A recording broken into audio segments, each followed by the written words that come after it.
Hello, this is me, and I'm making a turn-based RPG that has both 2D gameplay and 3D battle mechanics. I just recently put up the store page on Steam, so be sure to wishlist it using the link below. As you can probably tell, the game is still in early development, and much needs to be done before its release. In terms of overall progress, I think Immortal Boy would be around 25% done by the time of recording this. 25% is still an achievement in itself, considering the fact that the game is a relatively big project for me. But with all that said, I haven't really fully settled on a unique identity such as an art style and a tone for this game. Speaking of an art style, it pretty much just looks like any other Unity game, featuring linear lighting, boring shaders, and a general art style that just doesn't look fun and outstanding. I think this is probably what indie game developers want to avoid the most, simply due to the fact that they don't want their game to be seen as just another plain boring copy of another game. I have seen a few comments stating that the gameplay is a lot like Undertale, and yes, this borrows heavy inspiration from Undertale, but I wanted to drift away from that notion to forge a more special identity. Of course, the first step would be to change up the art style a little bit, and one of the most effective ways to do this is to use custom shaders. You might hear the word shaders being thrown around in a lot of areas such as Minecraft or 3D games in general, so what is it really? Shaders are basically like special 3D paintbrushes. They can control how lighting, textures, colors, and special effects are perceived on the surfaces of different objects. A lot of game developers, especially those who work on the art of the game, make use of shaders to stylize their game to modify lighting, colors, or perhaps even the art style itself. A perfect example of this is The Legend of Zelda Breath of the Wild, which is famous for its use of cell shading. Without the shaders, it looks pretty bland because it looks like the textures are just made of shiny plastic toys. But when added, it really adds to the perception of a cartoonish style, and personally I think it blends really well with the environment that surrounds Breath of the Wild's color themes. Nowadays, it is actually somewhat common to find indie games that have their own shaders. For example, the game Skim bases its gameplay all around shadows, where you can jump from one shadow to another, being able to solve puzzles using the shadows of the environment around you. Now, of course, the game involves shadows, so lighting and shaders play a crucial part in enhancing the experience. So how does one make a shader in Unity? Oh, luckily, the Universal Render Pipeline in Unity offers a visual shader graph tool. This tool allows you to visualize what the shaders look like at each point in the code, and it eases all the boring coding that the standard shader in Unity would require. Cell shading, although it sounds a little bit complicated, is actually pretty simple to visualize. Let's say we have a surface. The left is the brightest, so a brightness value of 1, and the right is the darkest, so a brightness value of 0. We can then define a threshold, so let's say 0.5, and after that, any surface brightness below 0.5 is rounded off to 0, and any brightness equal or beyond 0.5 is rounded off to 1. So what you see here is no longer a blend of colors from 0 to 1, but rather a distinct map of values between 0 to 0.5 and 0.5 to 1. This is of course greatly simplified, and there can be more complex versions of cell shading, such as adding multiple thresholds for different shades. For Immortal Boy, there is around 3 or 4 shades depending on the lighting on the environment. Personally, I don't think it looks that bad, but since a lot of indie games and even AAA games such as Zelda, like I mentioned, adopt this style of cell shading, so I thought why not take it up a notch with something called dithering. You might have seen some comic panels with these tiny little dots in some lighter areas. This is called dithering, which basically adds a little bit of noise to an image, typically used to make an image look less distorted. But as mentioned before, the effect has also been somewhat associated with classic comic books and has been carried forward to invoke some sort of retro style.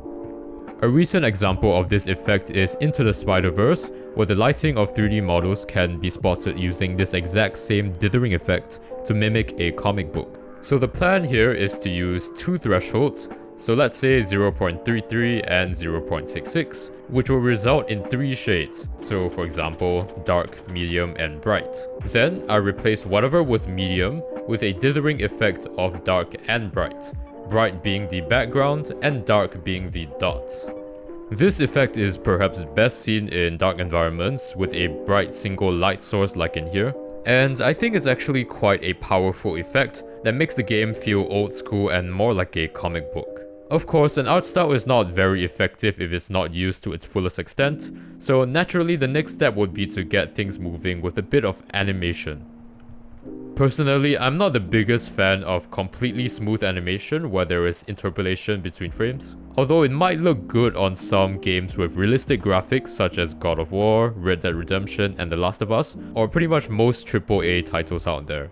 But I think it's great to have a more unique style of animating games. Some of you may recall my other game, Colorblind, on Steam, where character animations move at a slower frame rate than the game itself, with no interpolation between movement keys and just simple static movements. So I implemented this inside Immortal Boy using the characters in a battle system, and I feel like this has sort of become my style of animation now, mainly due to the fact that it's a bit easier to animate individual frames and not have to worry about how the transition and interpolation of frames would look like. And again, it does add to the feel of a sort of anime and comic book feel to the battle sequences, which is sort of the vibe I've settled on, so that's an added bonus. I've already shown multiple times previously how the running animation looks like during the bullet hell enemy turn. There is also a subtle landing animation I made by simply just making the character squat and then transitioning back to standing up. Like in a lot of 3D indie games, to add extra oomph, I added a few landing particles. Previously in the last devlog, I mentioned how the player can actually use special abilities called talents, which is the equivalent of skills from skill trees in most games. It would be quite boring if the player just presses the button and then the special ability just abruptly regenerates your health without any special effect or indication. So I proceeded to make an animation for each talent.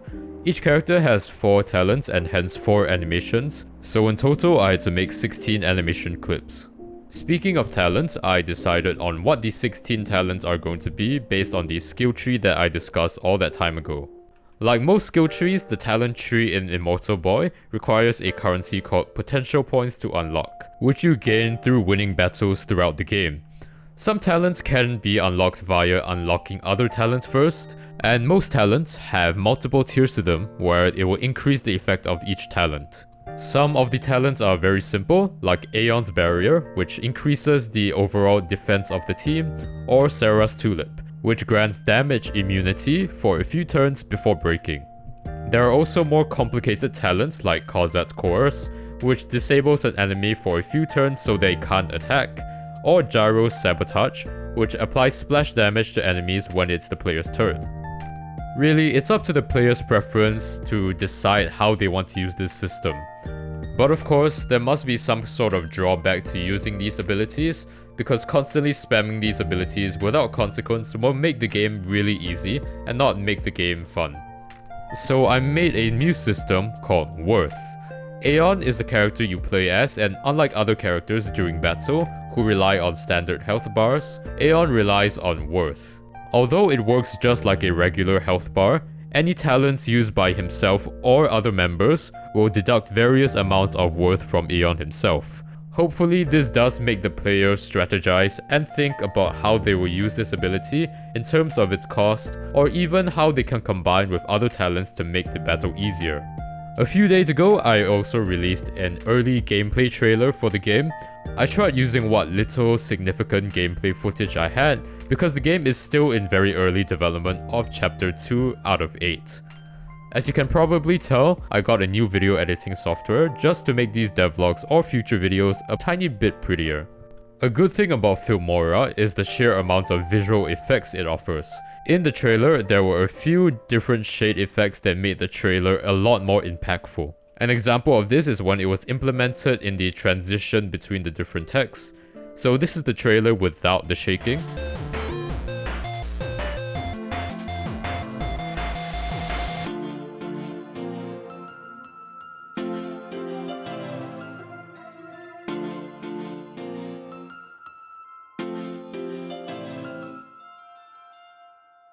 And this is the trailer with the shaking.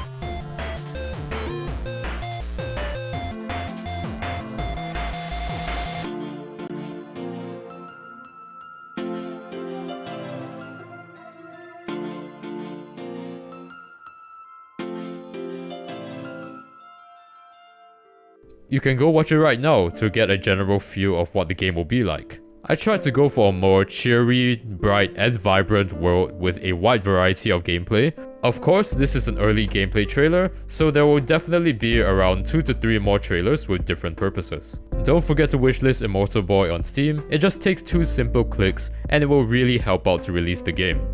There will also be a Kickstarter coming up soon in a few months. I was originally going to launch it in March, but I ran into some issues with Kickstarter, and Kickstarter isn't very fast in its support, so it will have to be around June or September.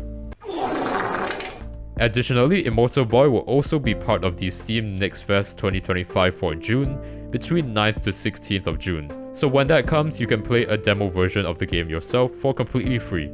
My focus right now will be on the game and the devlog, so I'll try to get as many updates out as possible. So to help out with that, do subscribe to support the channel, and I'm aiming for 2,000 subs at the end of 2025, and if we hit that, I'll consider making a DLC for Immortal Boy.